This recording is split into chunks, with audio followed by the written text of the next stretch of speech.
Episode 9 is said to have many different connections to not just the prequels and the originals, but also Star Wars Rebels by writer and director JJ Abams and Chris Terrio. This is Mike Zero. If you guys are new to the channel, do make sure to subscribe to see future Star Wars content.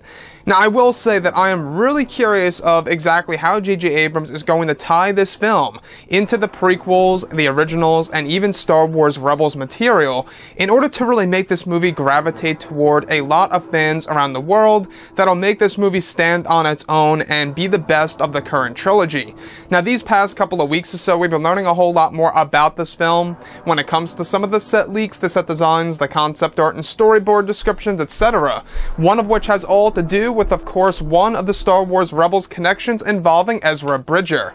Specifically, a description of Rey, Finn, and Poe taking cover behind a pile of rubble on a battlefield. It's described that they are taking cover from turrets that are firing from a large First Order building.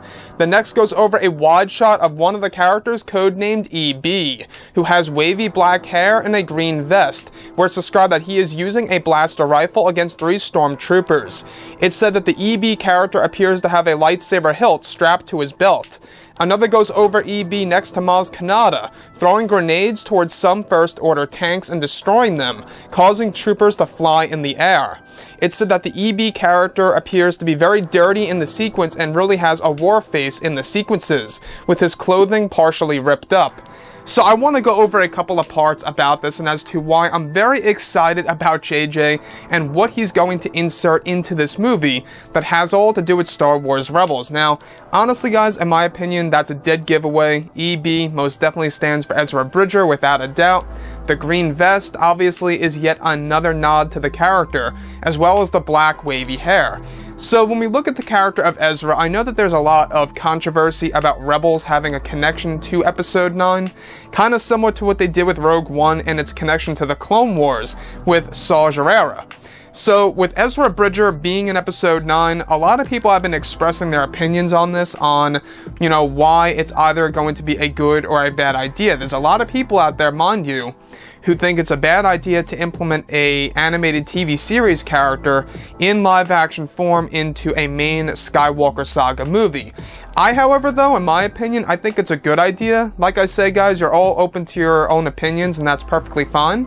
But I think that Ezra Bridger, in the form of live action in his older years, is something very fascinating and something that I think a lot of fans want to see. In fact, apart from Episode 9, there's a lot of talk that Ahsoka and Ezra Bridger may very well show up in Star Wars The Mandalorian, which takes place, I think, 3 years after the events of Return of the Jedi.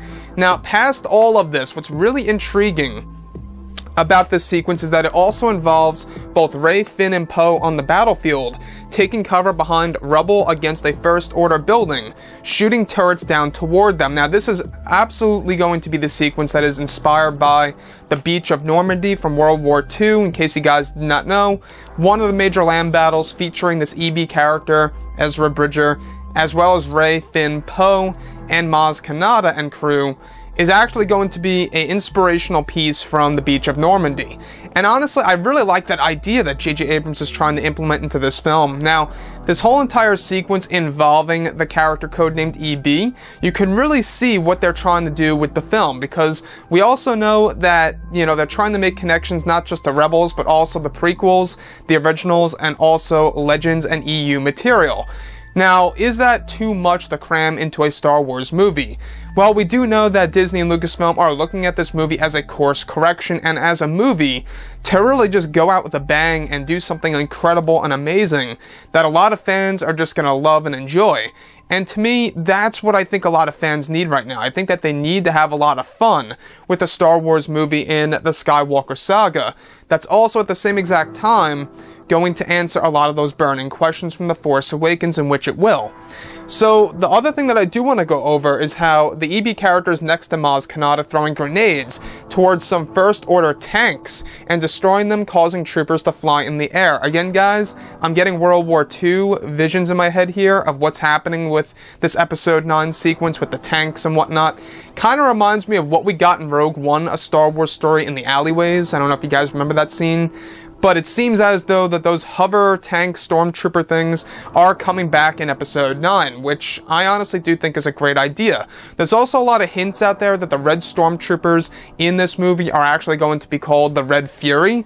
That's actually going to be a thing, a part of Star Wars Galaxy's Edge, and there's a lot of hints there that those are actually the Red Troopers that we've been talking about that will be making an appearance in Episode 9. But yeah, guys, overall, let me know your take on including Star Wars Rebels characters in a Star Wars live-action movie, such as one based in the Skywalker saga. Is that a good or a bad move by Disney and Lucasfilm? I would love to hear your whole entire take on that. Anyways, guys, drop a comment below. Let me know what you think about all of this in the comments. And if you guys did enjoy the content for today, do make sure to drop a thumbs up on this video to support the channel. I thank you all so very much for the kind support, and I'll catch you guys next time.